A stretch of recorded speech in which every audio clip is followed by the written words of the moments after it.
بچا لینے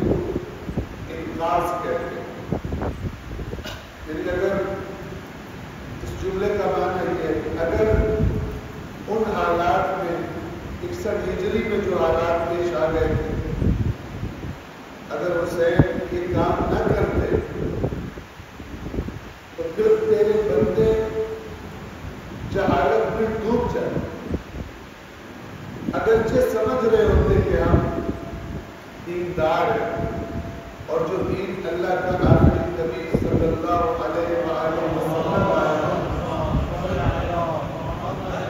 ہم اس دین پر چل رہے ہیں، لیکن یہ سمجھنا بھی ان کی نادانی اور جہالت ہوتی ہے، کیونکہ حقیقی دین ان سے چھین لیا جاتا ہے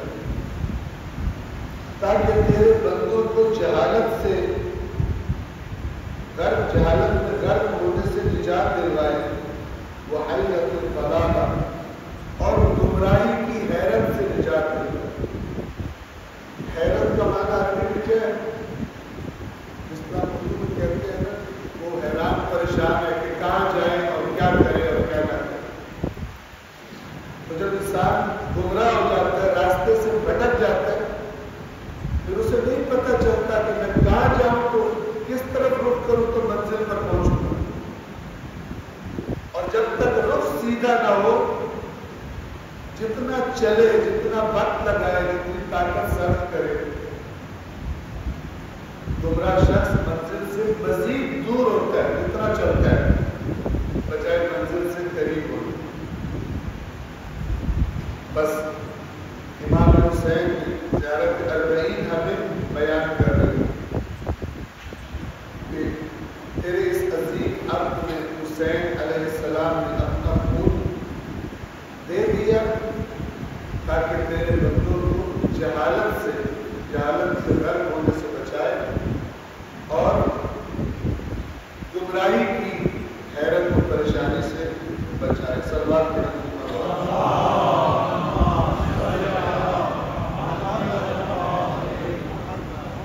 اور دوسرا جملہ اسی زیارت اربعین کا یہ بتا رہا ہے کہ امام کے مقابلے پر کون لوگ، چاہے کربلا کے میدان میں آ گئے ہو،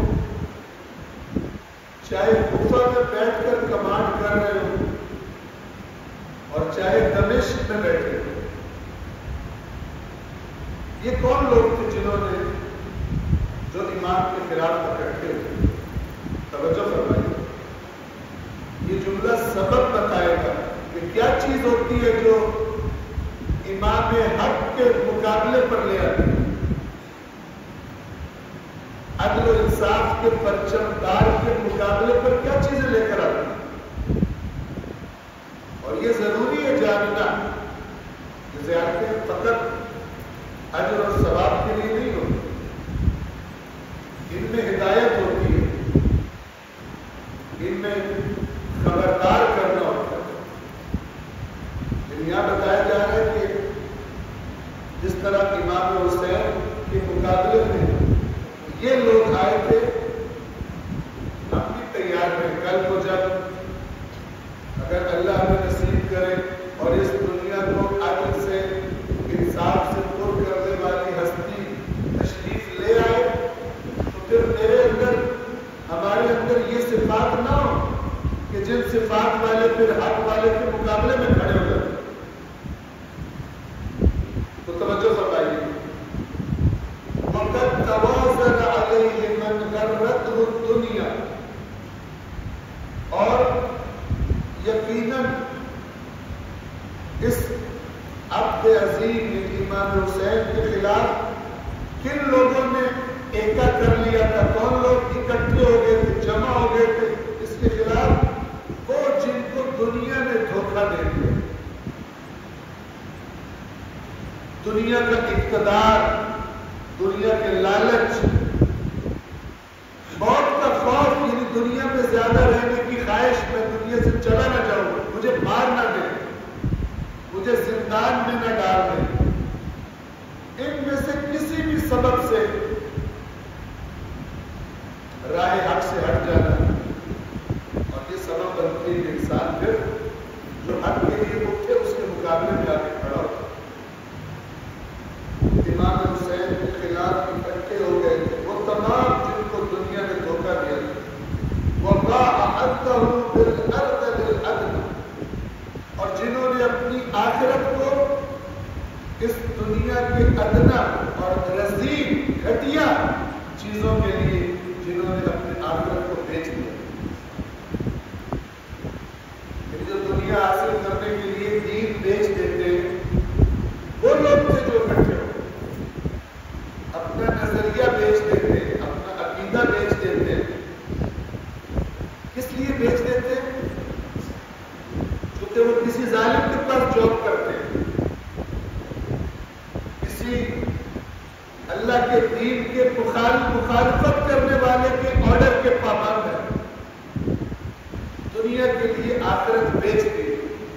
اور آپ کو معلوم شریعت اسلام کا بنیادی حکم کہ اللہ کی نافرمانی کر کے کسی مخلوق کی اطاعت نہیں کی جا سکتی. ہم اپنی زندگیوں کے لیے جس شعبے کا انتخاب کریں، جس روش کا انتخاب کریں، تو پھر یہ دیکھیں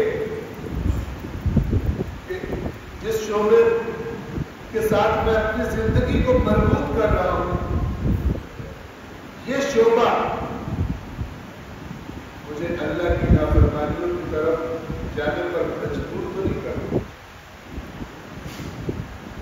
اور مجھے ان میں تو شامل نہیں کر دے گا جنہوں نے اپنی آخرت اپنی دنیا کے لیے بیچ دی. سلوات پڑھیں گے.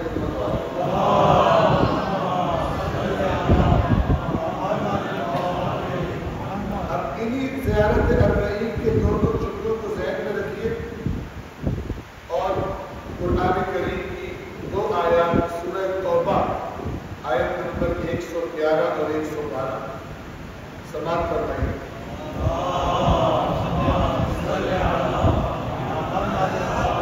کہ اللہ تعالی کن لوگوں کو اور کن الفاظ میں یاد فرما رہا ہے اور بیان فرما رہا ہے. تو سورہ توبہ کی آیت نمبر 111 یہ ہے: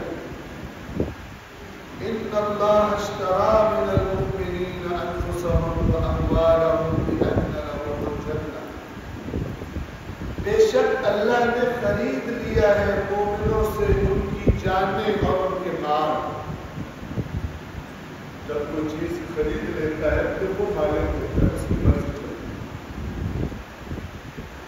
حقیقی مومنوں کی کیفیت یہ ہے، وہ اپنی جانوں پر اور اپنے مالوں پر اللہ کی مرضی کو حاکم کر دیتے. اللہ کا اپنا بیان بِأَنَّ لَهُمُ الْجَنَّةَ، اور یہ جو ان کی جانیں اور مال اللہ نے خریدا ہے. اور یاد رکھیے اللہ ملاوٹ والا اور گھٹیا مال نہیں خریدتا، بڑی ہائی کوالٹی کا مال ہونا چاہیے کہ اللہ کا ذوق پسند کرے. بستیوں پر گرنے والوں کو کا اللہ خریدار نہیں ہے، کیونکہ اللہ نے اجرت بہت بڑی رکھی ہے، قیمت بہت بڑی رکھی ہے اس جان کی جسے وہ خریدے. اور وہ اجرت کیا ہے؟ بِأَنَّ لَهُمُ الْجَنَّةَ، بدلے میں انہیں جنت عطا کی. وہ بہترین منزل جو اللہ نے اپنے فرما برداروں کے لیے دنیا میں اسے یاد رکھنے والوں کے لیے اپنی مرضیوں پر اللہ کی مرضی کو ترجیح دینے والوں کے لیے اللہ نے جنت تیار کی. سب سے بڑی جنت جہاں وہ جو چاہیں گے ان کے لیے ہوگا، جہاں انہیں نہ کوئی خوف ہوگا نہ کوئی غم ہوگا. وہ جگہ ہے جہاں پر ہر خواہش پوری ہوگی. یہ دنیا میں جھوٹ لکھتے ہیں جو کہتے ہیں ہمارے پاس آؤ تو ہر تمنا پوری ہو، جھوٹ بولتے ہیں. یہ اللہ نے دنیا جگہ بنائی نہیں ہے جہاں پہ ہر خواہش پوری ہو. اس نے اللہ کی مخالفت کرتے ہیں جو کہتے ہیں ہر خواہش پوری ہو. یہ وظیفہ کرو تو تمنا پوری ہوگی، یہ اس پیر کے پاس جاؤ، جادو کرو اس عامل بابا کے پاس جاؤ. فراڈی ہے سارے. اللہ نے ہر تمنا پوری کرنے کی جگہ ہی نہیں بنائی. یہ اللہ نے بنایا تاکہ تمہیں آزمائے کہ تم میں سے کون زیادہ اس کی اطاعت کرتا ہے. انہی کے لیے جنت ہے جو اپنی جانیں اور مال اگرچہ اللہ نے دیا تھا دوبارہ اس کو دے دے. اس کو دے دے کیا مطلب؟ یعنی کہ تیرا اختیار ہے، تو مالک ہے. یہ ہے کربلا والے. تو فرما رہے ان کو اگر ڈھونڈنا ہو تو اس آسمان پر امام حسین اور ان کے ساتھی چمکتے ہوئے نظر آئیں گے ستاروں پر. بے شک اللہ نے مومنوں سے ان کی جانیں اور ان کے مال جنت کے بدلے میں خرید لیے. یقاتلون فی سبیل اللہ فیقتلون ویقتلون. یہ اللہ کی راہ میں لڑتے ہیں. پھر جب میدان میں جانے کا موقع ہے لڑتے ہیں. اللہ کی راہ میں لڑتے ہیں، قتال کرتے ہیں. تو جب قتال کرتے ہیں تو قتل کرتے بھی ہیں اور قتل ہو بھی جاتے ہیں، خود بھی مارے جاتے ہیں. اور یہ جو اللہ نے جنت انہیں دینی ہے فرمایا وعدن علیہ حقا فی التوراۃ والانجیل والقرآن. یہ اللہ پر وعدہ ہے برحق. اللہ ضرور دے گا ان کو جنت. اور یہ وعدہ کوئی نیا وعدہ نہیں ہے. فی التوراۃ والانجیل والقرآن. تورات میں بھی یہی تھا، انجیل میں بھی یہی تھا، قرآن میں بھی یہی. ہر زمانے کے لیے. وَمَنْ أَوْفَىٰ بِعَهْدِهِ مِنَ اللَّهِ. اور کون ہے جو اپنے عہد کی اللہ سے بڑھ کر وفا کر سکتا ہو؟ کس میں اللہ سے زیادہ قدرت ہے کہ وہ زیادہ طاقت رکھتا ہو، اللہ سے زیادہ اپنے وعدے کو، اپنے عہد کو پورا کر سکتا ہو؟ اللہ کے پاس سب سے زیادہ قدرت. یہ پھر تاکید ہے کہ اللہ ضرور انہیں عطا کرے گا. پھر اللہ ان مومنوں سے خطاب فرماتا ہے فَاسْتَبْشِرُوا بِبَيْعِكُمُ الَّذِي بَایَعْتُم بِهِ. بس خوشیاں مناؤ اس سودے پر جو تم نے اللہ کے ساتھ کیا. بہترین گاہک کو بیچا ہے تم نے اپنا مال. بادشاہ کو، دنیا کائنات کے بادشاہ کو، مالک کو تمہارا مال پسند آیا اور تم نے بھی بیچ دیا اس کو. اس پر خوشیاں مناؤ. اس پر خوشیاں مناؤ قتل کرنے پر اور قتل ہونے پر، مارے جانے پر. یہ خوشخبری ہے جس کی وجہ سے جناب زینب بنت علی سلام اللہ علیہا نے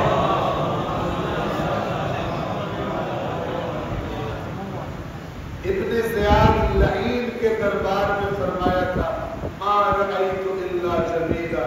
میں نے کربلا میں جو کچھ دیکھا ہے حسن و جمال اللہ کے احسان اور لطف اور کرم کے سوا کچھ نہیں.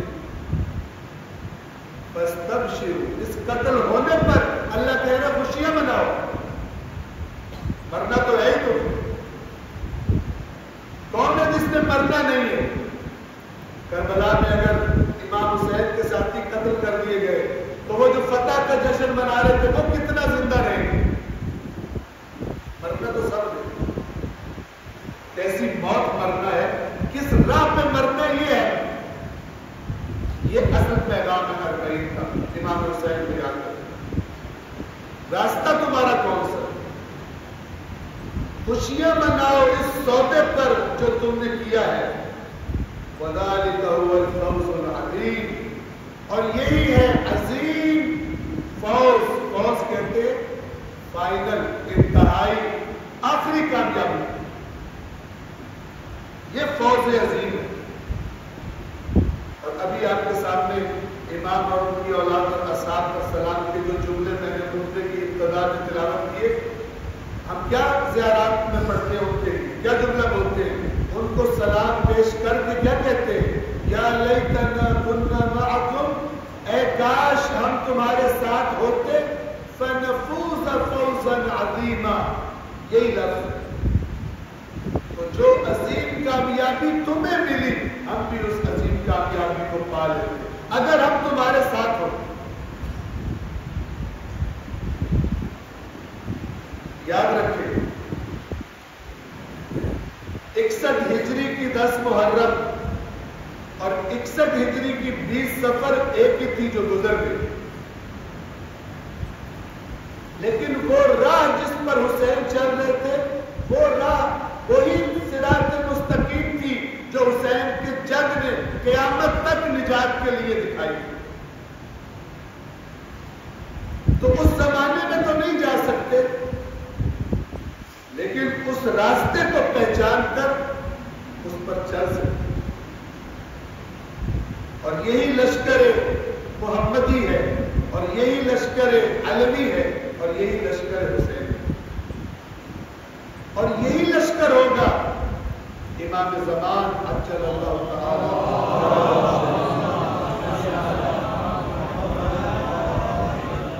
وذالک هو الفوز العظیم۔ یہ آیت نمبر 111 112 میں اللہ اپنی جانیں اور مال کو اللہ کو بیچ دیتے ہوئے ان کی کچھ صفات بیان فرما رہا ہے، ان کو سنیے۔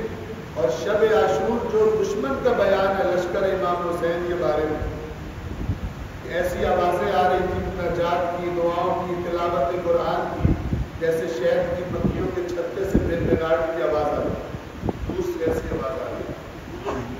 حسینی لشکر میں یہ اعمال ہو گیا۔ اب آیت قرآن سنیے، کون ہے یہ لوگ اللہ کو جانے اور مال بیچ دینے والے؟ التائبون، توبہ کرنے والے، العابدون، عبادت کرنے والے، الحامدون، حمد کرنے والے اللہ کی، السائحون، اللہ کی رضا کے لیے سفر کرنے والے، الراکعون، رکوع کرنے والے، الساجدون، سجدے کرنے والے، الآمرون بالمعروف، امر بالمعروف کرنے والے، والناہون عن المنکر، اور برائیوں سے روکنے والے، والحافظون لحدود اللہ، اور اللہ کی حدود کی حفاظت کرنے والے۔ کربلا میں امام حسین کو یہ ساری صفات اظہر من الشمس دکھائی دیتی ہیں ان میں۔ وبشر المؤمنین، اور پھر اللہ فرما رہے اے رسول مومنوں کو خوشخبری سنا، یعنی ان کو جن کے اندر یہ صفات پائی جاتی ہیں۔ پروردگار عالم ہمیں حقیقی مومنوں اور جو راہ امام حسین نے دکھائی، اور یہ وہی راہ تھی جو حسین کے جد نے بتائی تھی، اس راہ کی معرفت اور اس پر ثابت قدمی سے چلتے رہنے کی ہم سب کو توفیق عطا فرمائے۔ بسم اللہ الرحمن الرحیم، والعصر ان الانسان لفی خسر الا الذین آمنوا وعملوا الصالحات وتواصوا بالحق وتواصوا بالصبر۔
دوسرے خطبے میں ایک مرتبہ پھر تکرار کرتا ہوں، جیسا کہ فرامین اہل بیت میں اس کی تاکید کی گئی جمعہ کے قربان کے لیے پہلے خود اپنے آپ کی اور آپ تمام تقویٰ الہی یعنی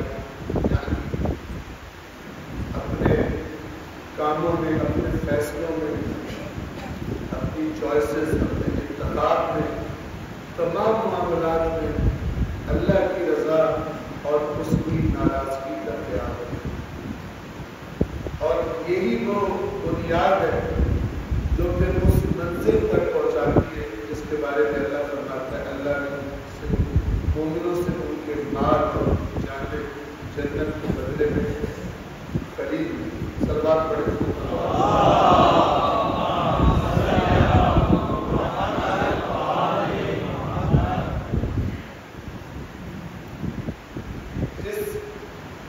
مناسبت کی طرف اس دوسرے خطبے میں سب سے پہلے اشارہ کرنا چاہتا ہوں، آپ کی خدمت کی خاص کرنا چاہتا ہوں، وہ گزشتہ روز 14 اگست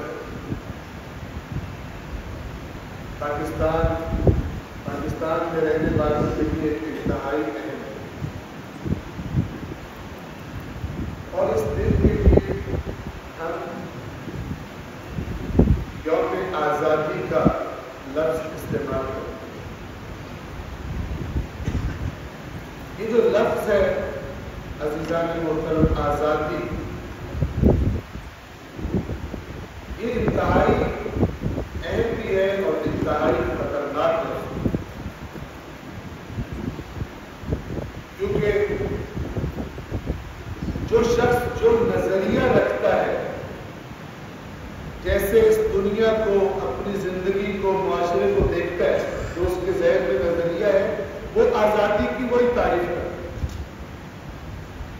آزادی کیا ہے؟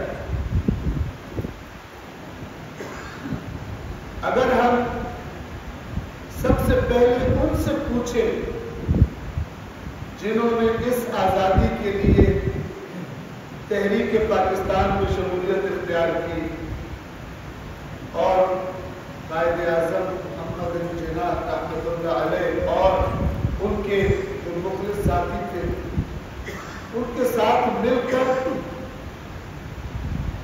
میں کہوں جہاد کیا، جہاد جون سے کوشش کی، جہاد صرف بندوقوں سے نہیں ہوتا،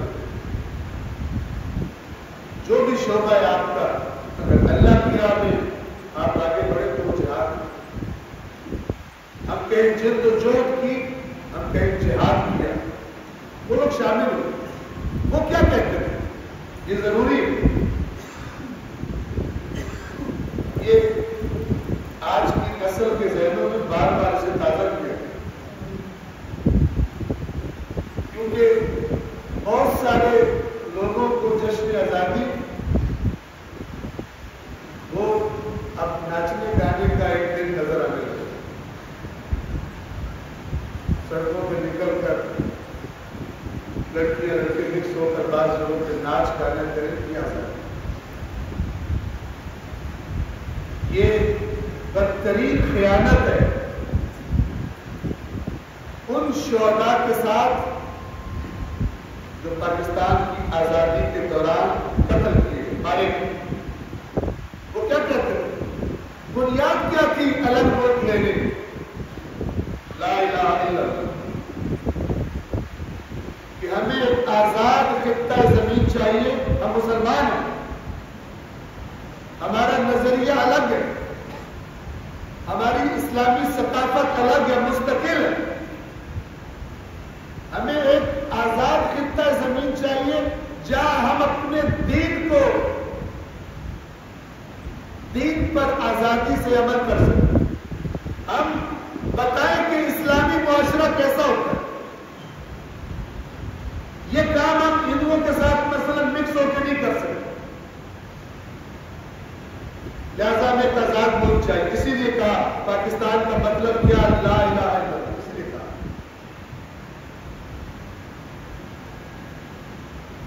آج پاکستان کہاں کھڑا ہوا؟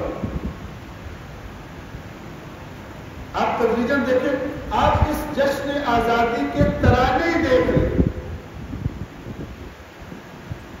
30-40 سال پہلے جن ترانوں کا جو ترانے گونجتے تھے پاکستان کی فضا میں، اور آج کل کے میوزیکل آئٹم، ان میں فرق دیکھیں.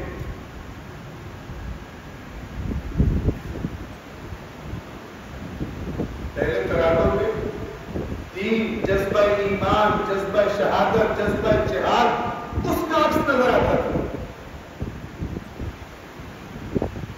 اب اس طرح سے نہیں.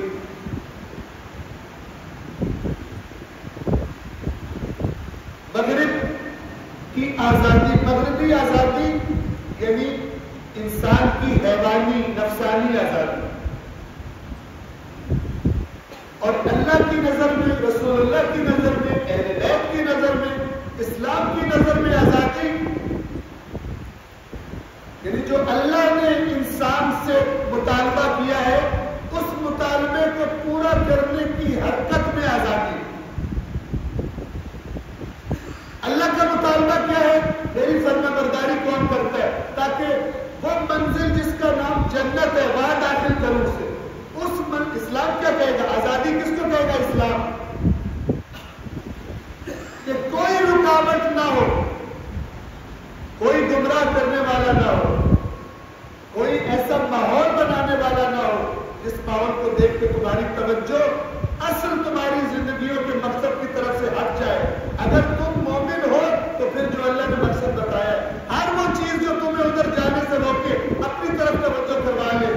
تم سمجھو تم تو موجے کر رہے ہو، تمہاری تو ہر خواہش پوری ہو رہی ہے، جو تمہارا دل کرتے کر لیتے ہو، جو تعلق چاہتے ہو بنا لیتے ہو، جہاں چاہتے ہو دیکھ لیتے ہو، سمجھتے ہو تم آزاد ہو. تم بدترین اپنے نفس کے غلام ہو.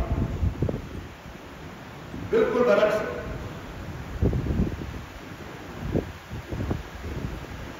مومن حقیقی معنی میں آزاد ہے.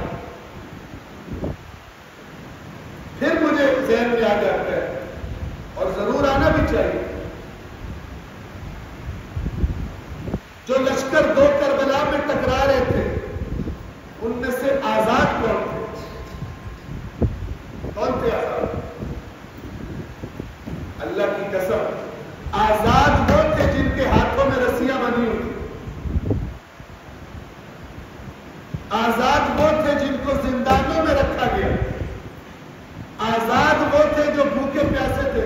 انہیں کوئی چیز، کوئی خواہش، کوئی لذت، کوئی خوف، کوئی لالچ کچھ بھی نہ روک سکا اس منزل کی طرف توجہ اور حرکت کرنے میں جو منزل اللہ ان کو دکھا چکا. وہ آزاد ہو سکتا ہے جو باہر سڑکوں پہ گھوم رہا ہو بدترین قیدی ہو، بدترین غلام ہو اپنے لالچوں کا، اپنی دنیا پرستی، اپنی خواہش پرستی کا، اپنی لگژریز کا، اپنی دنیاوی آرزوؤں کا غلام ہو. آزاد پھر رہا ہو، جہازوں میں پرواز کرتا ہو مثلا، اور اللہ کی نظروں میں آزاد تو جیل میں سڑ رہا ہو، ڈر رہا ہو. امام موسیٰ کاظم علیہ السلام آزاد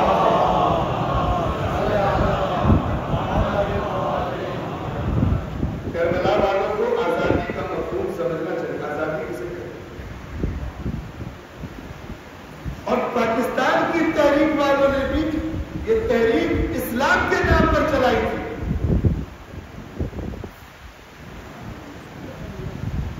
کچھ سال گزرنے کے بعد ان کا یہ پلان نہیں تھا کہ کچھ سالوں کے بعد کسی کلب میں، ڈانس کلب میں، ناچ گانے کی کلب میں تبدیل کرنا ہے پاکستان. یہ پلان نہیں تھا ان کا. اور وہ قیامت کے دن گریبان پکڑے، قیامت کے دن آمنے سامنے ہونا. آپ کو پتہ ہے اللہ تعالیٰ نے آیات میں فرمایا کہ یہ جو جنگوں کے میدان ہم سجاتے ہیں، ہم جاننا چاہتے ہیں کون حقیقت میں ایمان لائے، اور ہم تم میں سے اپنے گواہ بنانا چاہتے ہیں کہ جو قیامت کے دن آئیں گے اور گواہیاں دیں گے کہ اے پروردگار تیری راہ میں ہم نکلے تھے، ہم نے قربانیاں دی، مارے گئے، جیلوں میں گئے، ہم نے اپنے بچوں کے مستقبل قربان کر دیے، اور انہوں نے بعد میں آ کے اسی جگہ کو جس کے لیے ہم نے قربانیاں دی تھی اپنی مستیوں کا اکھاڑا بنا لیا. انہوں نے حرام خوری کی اپنی چراگاہ بنا لی وہ جگہ جس کے لیے ہم نے اپنے خون دیے تھے، اپنا سب کچھ قربان کیا تھا. ان کو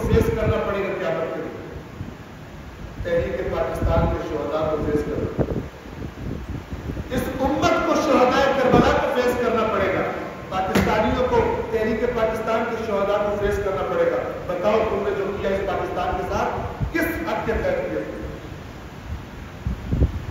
ہم نے اپنا سب کچھ قربان کر دیا, تم نے چراگاہ بنا لی, جو دل کرے تمہارا چلتے کرو وہاں. آزادی, جشن آزادی پاکستان کے حقیقی نظریے کو زندہ کرنے کے لیے, ناچنے کے لیے نہیں ہے, چوتیاں بجانے کے لیے نہیں ہے, موٹر سائیکلوں میں سائلنسر خراب کر کے اور ہوائی فائرنگ کر کے بے گناہ بندوں کو مار دینے کے لیے نہیں ہے. عبرتیں پہلے والے کیا کرتے, زحمت اٹھاتے, بعد میں آنے والے کیا کرتے.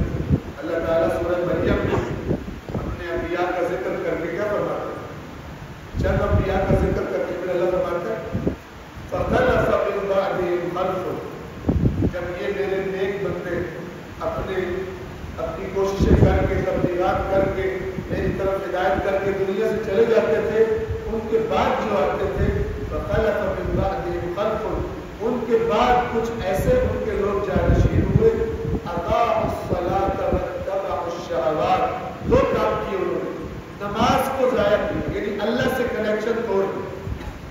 نماز کیا ہے؟ بندے کا اپنے معبود, اپنے رب سے رابطہ.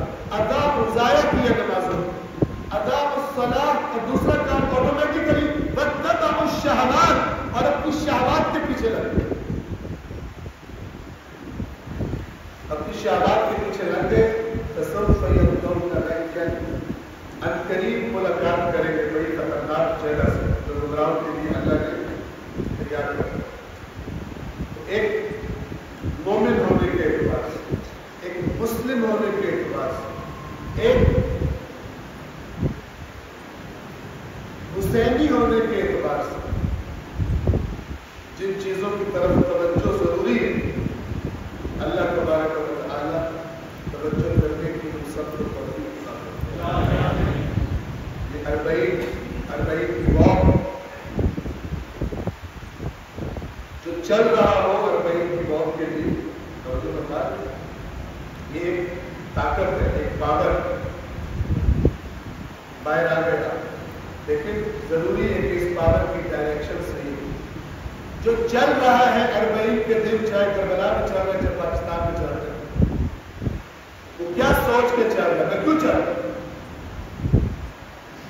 وہ امام حسین کے پیغام کے ساتھ اپنی بیعت کو, اپنی کمٹمنٹ کو رینیو کر, نئے تجدید بیعت کر, یہ بھی فکر ہے. اور ان تمام چیزوں کو کی طرف توجہ کر رہا ہے جس لیے امام حسین نے قربانی. ایک یہ فکر ہے, ایک فکر یہ ہے کہ ثواب بہت ملتا ہے 40 کی موت پر. ہو سکتا ہے کوئی اپنی کوئی دنیاوی خواہش پوری کرنے کے لیے منت مان کے چل رہا ہے, ہو سکتا ہے کوئی آخرت کی بخشش کو ذہن میں رکھ کے چل رہا ہو, سفارش ہو. یہ سب ناقص ہے. حقیقی کیا ہے؟